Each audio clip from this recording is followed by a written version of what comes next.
ایک میسج دنیا کے مسلمانوں کے لیے۔ آداب عزیز بھائیوں، میں ہوں ظفر، ایک ایتھیسٹ، ایک انسان اور ایک فری تھنکر۔ مفتی اور مولاناؤں کے خطبے تو آپ نے بہت سنے ہوں گے، آج ایک ملحد کے خیالات بھی سن لیجئے۔ میری باقی ویڈیوز شاید آپ کو ہرٹ کریں، اس لیے یہ اسپیشل ویڈیو بنانے کی ضرورت پڑی۔ اس ویڈیو میں ہم بیسک باتیں کریں گے اور اسلام کو کچھ لاجیکل اور انسانیت کے ترازو پہ تولیں گے۔ آپ سے گزارش ہے کہ کچھ وقت دے کر آج یہ ویڈیو لاسٹ تک ضرور دیکھیں۔ آج آپ سبھی سے بات کرنی ہے تاکہ آپ میرا نظریہ سمجھ سکیں۔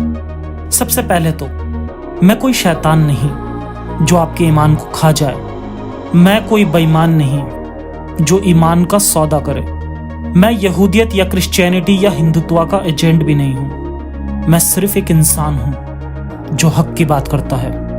میں صرف ایک انسان ہوں جو ایمان کا صحیح مطلب سمجھانا چاہتا ہے۔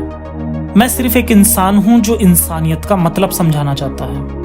آج میں کوشش کرتا ہوں آپ کی کچھ سوالوں کے جواب دینے کی جو اکثر میرے من میں بھی ہوتے تھے جب میں آپ کی طرح ایک پکا ایمان رکھنے والا مسلمان تھا، اور جب کسی کو اسلام کے خلاف بولتے دیکھتا تھا تو سوچتا تھا کہ کیا ضرورت ہے کسی مذہب کے خلاف بولنے کی، سب کو اپنا اپنا مذہب فالو کرنے دو، کیوں نفرت پھیلا رہے ہو کسی مذہب کی کمیاں دکھا کر؟ کمیاں تو سبھی ریلیجنز میں ہیں۔ اکثر یہ سوال میں بھی پوچھتا تھا اور آج اس کا جواب دینا چاہتا ہوں۔ انسان کی اچھائی کوئی مذہب طے نہیں کرتا، آپ جو اپنی پرورش میں پاتے ہو وہی آپ کا نیچر ہوتا ہے، وہیں سے آپ کو اچھائیاں یا برائیاں ملتی ہیں، اور یہ انسان ہی نہیں جانوروں میں بھی ملتی ہیں۔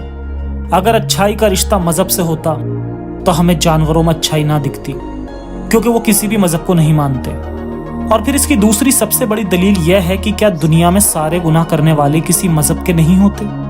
بے شک ہوتے ہیں، اور بلکہ اس کے الٹ گناہ گاروں میں ملحد کم ہی ہوں گے، کیونکہ ملحد جانتا ہے کہ ایک ہی زندگی آپ کو ملتی ہے اور گناہ کا کفارہ ادا نہیں کیا جا سکتا۔ اسلام کی کمیوں کے خلاف میں اس لیے بولتا ہوں کیونکہ یہ کمیاں انسانیت کے خلاف ہیں۔ میں نہیں کہتا کہ دنیا کے سارے مسلم بھائی 3 طلاق جیسی اسلامک برائی کو کرتے ہیں، لیکن جتنے بھی کرتے ہیں وہ صرف اس لیے کیونکہ اسلام اس کی اجازت دیتا ہے اور دعویٰ کرتا ہے کہ یہ خدا کا حکم ہے۔ ناانصافی کو خدا کا حکم بتا کر جائز ٹھہرانا غلط ہے۔ دنیا میں جتنی بھی بہنیں اسے جھیلتی ہیں ان کی تکلیف کو یاد کرو۔ کیا آپ چاہو گے کہ آپ کی بہن یا بیٹی کو اس کا ہسبینڈ 3 طلاق دے کر حلالہ کروائے؟ کل کو آپ ہی غصے میں اپنی بیوی کو طلاق دے دیں، یا آپ اگر کوئی مومنہ ہیں تو کیا پتہ آپ کا ہسبینڈ ہی غصے میں طلاق دے دے؟ تو کیا حلالہ جیسے گندے راستے کے علاوہ کوئی اور راستہ ہے آپ کے پاس؟ نہیں۔ تو ہم کیوں نہیں آواز اٹھاتے اس برائی کے خلاف؟ اسلام غلام عورتیں بنا کر ان کا ریپ کرنے کو جائز ٹھہراتا ہے۔ حالانکہ آپ کی نظر میں یہ غلط ہوگا، لیکن کیول تب تک جب تک آپ کو پتہ نہ ہو کہ یہ اسلام کا حصہ ہے۔ حالانکہ آپ کسی مفتی یا مولانا سے یہ سوال کریں گے تو وہ آپ کو یہی کہے گا کہ یہ پرزنرز آف وار کا ٹریٹمنٹ ہے، انہیں وہی کھلایا یا پہنایا جاتا تھا جو کہ مسلم لڑاکے خود کھاتے اور پہنتے تھے۔ لیکن کیا آپ کو لگتا ہے کہ کسی کو غلام بنانا پھر بھی جائز ہوگا؟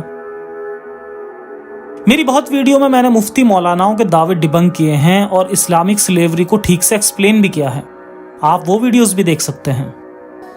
پھر وہی ایک سوال آ کر اٹھ جاتا ہے کہ اسلام کی سلیوری اگر ٹھیک ہے تو کیا آپ چاہیں گے کہ آپ کی ماں یا بہن کے ساتھ کوئی ایسا کرے؟ بھلے ہی وہ کھانے کو اچھے سے اچھا کھانا اور پہننے کو اچھے سے اچھے کپڑے دے، مگر حیثیت غلام والی، جس کے ساتھ کبھی بھی ریپ کیا جا سکتا ہے اور کبھی بھی بازار میں بیچا جا سکتا ہے۔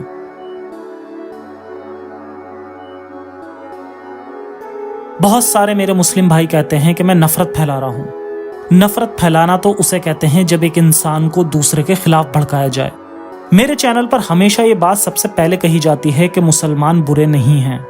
اسلام ایک مذہب ہے جس میں بہت ساری برائیاں ہیں، لیکن اس کی وجہ سے یہ کہنا کہ مسلمان برے ہیں یہ غلط ہے۔ انسانیت کو ماننے والا انسان کبھی نفرت نہیں پھیلائے گا، بلکہ اگر میں یہ کہوں کہ نفرت تو اسلام پھیلاتا ہے تو یہ زیادہ صحیح بات ہے۔ کیسے؟ آئیے سمجھتے ہیں۔ اسلام میں آپ کو کافروں سے نفرت سکھائی جاتی ہے، اس کے ریفرنسز بھی موجود ہیں اور آپ نے اسے محسوس بھی کیا ہوگا۔ بھلے ہی آپ کے گھر والے اور آپ اس معاملے میں الگ خیالات والے ہوں، لیکن میں دعوے کے ساتھ کہتا ہوں کہ آپ نے اسے اپنے پریوار، رشتہ داروں یا دوستوں میں کہیں نہ کہیں اس بات کو محسوس ضرور کیا ہوگا۔ یہودیوں کے لیے نفرت، ملحدوں کے لیے نفرت، گانے بجانے کے لیے نفرت، عورتوں کی ترقی سے نفرت، آزاد خیالی سے نفرت۔ یہ غلامی، یہ نفرت، یہ خدا کا کلام کیسے ہو سکتا ہے؟ خدا کا کلام تبھی خدا کا ہو سکتا ہے جب وہ ہر کسی کو برابر سمجھے، کیونکہ اگر وہ ہے اور اس نے بنانے میں کوئی فرق نہیں کیا تو وہ حق کے معاملے میں بھی فرق نہیں کرے گا۔ اس لیے ہمیں اس کی برائیوں کے خلاف بولنا ہی پڑے گا اور ہر ریلیجنز کی برائی کے خلاف آواز اٹھنی چاہیے۔ یہی آج کی ضرورت ہے اور یہی انسانیت کی آواز ہے۔ ایک اور سوال تھا جو اکثر لوگ مجھ سے کرتے ہیں اور ایک وقت میں بھی یہی سوچتا تھا۔ ریلیجنز کے رولز لوگوں کو باندھے رکھتے ہیں اچھا کام کرنے کے لیے ظفر، تم غلط کر رہے ہو انہیں دین سے بھٹکا کر۔ جی نہیں، میں نہیں مانتا یہ بات۔ اگر آپ اسلام کی جنت کے حوروں کے لالچ یا دوزخ کی آگ کے ڈر سے اچھے ہو تو آپ سچ مچ اچھے انسان نہیں ہو، کیونکہ اچھا انسان تو وہ ہوتا ہے جو بنا کسی ڈر یا لالچ کے اچھا ہو، جو بنا کسی ریوارڈ یا پنشمنٹ کے انسانیت کو مانے۔ اور میں لوگوں کو بھٹکا نہیں رہا بلکہ انہیں سیدھے راستے پر لانا چاہتا ہوں، کیونکہ بھٹکے ہوئے تو وہ مذہب کی وجہ سے ہیں۔ یہاں مذہب اگر ہمیں غلط کی پہچان سکھاتا ہے تو وہی مذہب گناہ کرنے کے بعد اس گناہ سے پاک ہونے کا راستہ بھی دیتا ہے۔ جیسے قتل کر کے کفارے کے طور پر ایک غلام آزاد کر دو، رمضان میں خدا کو دل میں بسا کر روزے رکھ لو تو پچھلے سب گناہ معاف، قسم کھا کر اس سے بہتر کچھ لگے تو قسم توڑ دو، کفارہ ادا کر دو۔ ارے کیوں بھائی، ایسے کیسے آپ کے بڑے بڑے گناہ معاف ہو جائیں گے؟ غلطی کے بعد انسان کے اندر ایک گلٹ ہوتا ہے، وہ گلٹ تو خدا نے معاف کر کے چھین ہی لیا۔ اب انسان پھر غلطی پر غلطی کرے گا اور پھر سے معافی مل جائے گی۔ تو کیا ضرورت ہے ہمیں ایسے قاعدے قانونوں کی جو ہمیں پھر سے غلطی کرنے کا موقع دیتے ہیں؟ دوسری طرف اگر آپ انسانیت کو دیکھیں تو یہ آپ کو دوسرا گناہ کرنے کا موقع نہیں دیتی، یہ آپ کے دل میں گلٹ ڈالے رکھتی ہے تاکہ آپ دوبارہ غلطی نہ کریں۔ تیسرا سوال، اگر آپ کی بات مان بھی لیں تو کیسے پتہ لگاؤ گے کہ کون سا کام انسانیت کا ہے؟ مذہب ہی تو بتاتا ہے کہ کیا غلط ہے کیا برا۔ یہ سب سے بڑی مسکنسپشن ہے کہ اچھائی انسان میں مذہب سے آتی ہے۔ اچھائی کا سب سے بڑا رول یہ ہے کہ دنیا کے ساتھ اس طرح سے پیش آئیے جس طرح سے آپ چاہتے ہو کہ دنیا آپ سے پیش آئے۔ مثلاً آپ نہیں چاہیں گے کہ کوئی آپ کو دھوکہ دے یا آپ سے بدتمیزی سے پیش آئے، تو پھر آپ بھی کسی کو دھوکہ نہیں دیں، نہ بدتمیزی سے پیش آئیں۔ آپ نہیں چاہو گے کہ کوئی آپ کا یا آپ کے اپنے کا قتل کرے، تو آپ بھی نہ کریں۔ آپ چاہتے ہو دنیا آپ سے ایمانداری اور خوشی خوشی پیش آئے، تو آپ بھی وہی کرو۔ بس یہی انسانیت کی ڈیفینیشن ہے۔ آپ کے زیادہ تر مسئلے یہیں سے حل ہو جاتے ہیں، اور جبکہ اسلام مذہب کو فالو کرتے ہیں تو بنا وجہ کے مسئلے آپ کو ملتے ہیں۔ کس دن بال کٹوائیں، کس دن نہائیں، کس دن گھومنے جائیں، ٹوائلٹ جانے کی دعا، بیوی سے ہم بستری کی دعا۔ کیا مطلب ہے ان چیزوں کا؟ جو کام آپ کو جب کرنا ٹھیک لگے تب کرو۔ یہ مسئلے وقت کی بربادی کے علاوہ کچھ نہیں ہیں۔ چوتھا سوال، بڑی انسانیت کی باتیں کرتے ہو، اسلام ہی انسانیت کا مذہب ہے، اگر اسے سب قبول کر لیں تو دنیا بہترین ہو جائے گی۔ ایسا نہیں ہے۔ یہ وہ خیالی سوچ ہے جو ہمارے دماغ میں اس لیے پیدا ہوتی ہے کیونکہ ہمیں بچپن سے اسلام کی محبت ہوتی ہے۔ اسے ہم چھوڑنا نہیں چاہتے، اس لیے چاہتے ہیں کہ دنیا اسے اپنا لے۔ لیکن کیا ہم نے کبھی یہ جاننے کی کوشش کی کہ جتنی دنیا نے اسے اپنایا ہے وہ کتنی خوش ہے اسے اپنا کر؟ دنیا میں 30 ملک ایسے ہیں جہاں پوری طرح سے اسلام نافذ ہے۔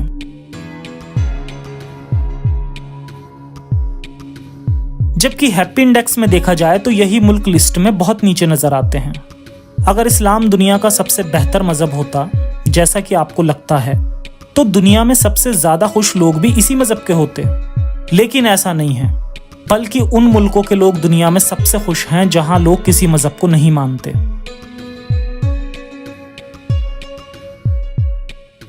پانچواں سوال، اسلام میں اگر برائیاں ہیں تو کیا ہوا؟ اچھائیاں بھی تو ہیں، آپ ان کی بات کیوں نہیں کرتے؟ مجھے لگتا ہے کہ اچھائیوں کی بات کر کے کوئی فائدہ نہیں، کیونکہ پہلی بات تو اسلام اچھائی صرف آپسی بھائی چارے کے لیے ہی سکھاتا ہے، دنیا کے سبھی لوگوں کو ساتھ لے کر نہیں چلتا۔ اس پر میں کبھی پوری ڈیٹیلڈ ویڈیو لاؤں گا، لیکن ابھی کے لیے ایک ایگزامپل یہ ہے کہ اسلامک مدد یعنی صدقہ، زکوٰۃ اور فطرہ یہ کبھی بھی نان مسلم کو نہیں دیا جا سکتا، چاہے آپ کے پاس غریب مسلمان رہتا ہی نہ ہو۔ تو کیا فائدہ ایسی اچھائی کا جو دنیا میں سب کے لیے نہ ہو، جبکہ آپ یہ بھی مانتے ہو کہ باقی لوگوں کو بھی اس نے ہی بنایا ہے اور انہیں غیر مذہب میں پیدا کرنے والا بھی وہی ہے۔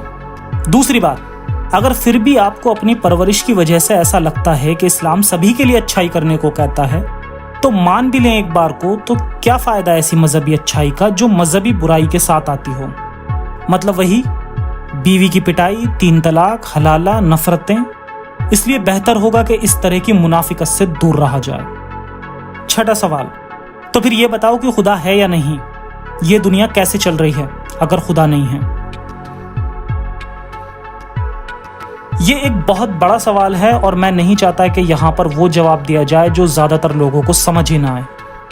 تو آسان جواب ہے کہ انسان دماغی طور پر اتنا طاقتور ہوتا ہے کہ اسے کسی کاغذی خدا کی ضرورت نہیں ہوتی، جو اسے یہ جھوٹی تسلی تو دے سکتا ہے کہ کل سب ٹھیک ہو جائے گا، لیکن کر کچھ نہیں سکتا۔ جو بھروسہ آپ خدا پر رکھتے ہو وہ اگر آپ خود پر رکھو تو زندگی زیادہ کامیاب ہوگی۔ یہاں پھر بھی میں ایک راستہ ان لوگوں کے لیے دیتا ہوں جو مانتے ہیں کہ خدا پر بھروسہ کرنے سے انہیں بہت طاقت ملتی ہے اور وہ اس کے تصور کو جھٹلا نہیں سکتے۔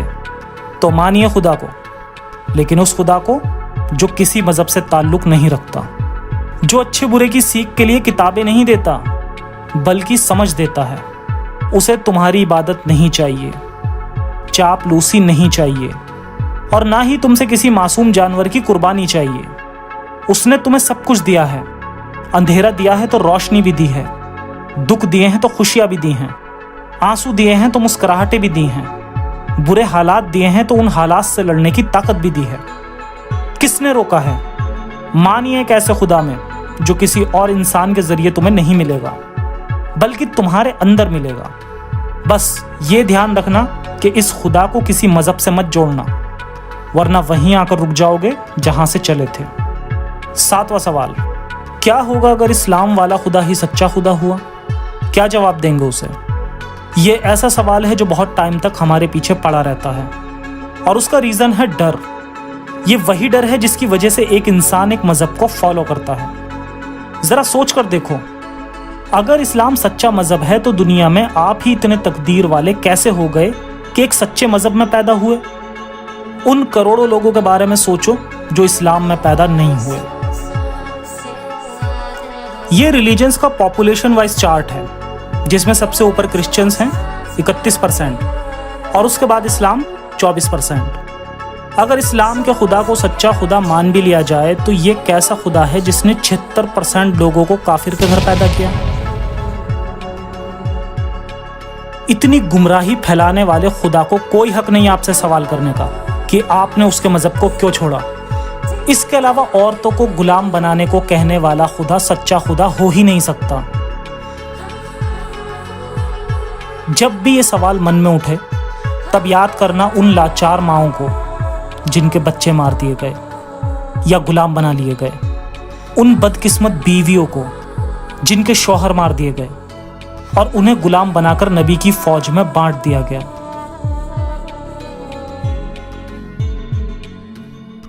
یہ ساری باتیں دعوے نہیں بلکہ حقیقت ہیں۔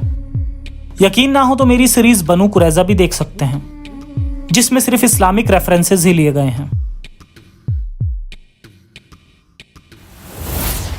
تو یہ تھے کچھ سوال اور ان کے جواب جن کے ذریعے آپ کی غیرت جگانے کی کوشش کی گئی ہے۔ ایمان وہ نہیں جو آپ کی ایگو میں بستا ہے، اس سوچ میں بستا ہے کہ میرا مذہب غلط کیسے ہو سکتا ہے، بلکہ ایمان تو وہ ہونا چاہیے جو غلط کو غلط کہنے کی طاقت رکھتا ہو۔ تو باہر آئیے اس ڈر سے جو کئی نسلوں سے آپ کے من میں بیٹھا ہے، جو آپ کو موت کے بعد کے فائدوں کے لالچ دیتا ہے اور سکون سے جینے نہیں دیتا، اور جو اسی موت کے بعد کی اذیتوں کا ڈر دکھا کر چین سے مرنے بھی نہیں دیتا۔ اچھائی آپ کو پرانی کتابیں نہیں سکھا سکتی، کیونکہ پرانی کتابوں کی باتیں وقت کے ساتھ پرانی ہوتی جاتی ہیں۔ نہ ہی اچھائی کسی کتاب کی محتاج ہوتی اور نہ ہی انسانیت کسی مذہب کی محتاج ہوتی۔ تو مذہبی کتابوں کو نہیں